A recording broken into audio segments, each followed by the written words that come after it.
Hey, I have two questions. One's political, the other one's much more important. In your opinion, what's the best course of action towards North Korea? And the second question, what is your prediction for the end of Game of Thrones Season 7? Okay. I too am much more fascinated with the second question. In fact, I'm very sad that I'll be signing books for you instead of watching it tonight. But so I love all of you, but Game of Thrones is on. Come on. As to the first question with North Korea, I wish I had a simple answer for you. I don't think there is one. Just like every other problem that festers in American foreign policy, this is a problem 50 years in the making, and it's not going to be solved overnight because they have 13,000 pieces of ordnance pointed at Seoul. Even if we were to try and take out the Kim regime, there's a good shot that if they thought they were going down, they'd start firing ordnance into Seoul, and there are, millions of people in Seoul. You could easily see hundreds of 200,000 people being killed by the Kim regime as they go out in a final conflagration of glory.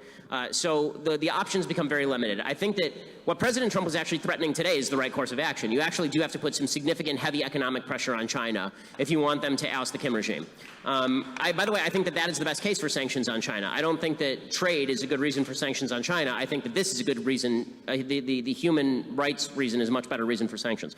So that seems to me the only real method that is available to us other than a very risky operation. Now, again, maybe I'm wrong about that. I'm not sitting with the Joint Chiefs of Staff. So maybe we have some military options on the table that are really fantastic. I don't know. If we do, we should use them.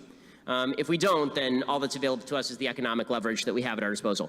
As far as Game of Thrones, so now the good part. So as far as what I think is going to happen at the end of Game of Thrones, so I think my business partner Jeremy Boring is fantastic at predicting these things, and he has a beautiful explanation of what's going to happen for the rest of the season. I don't want to spoil it for all the people who are watching because I think he's right on in how it's going to go. I will just tell you what I think the end of the series is going to be. So I think the end of the series is going. I think Dany's going to die.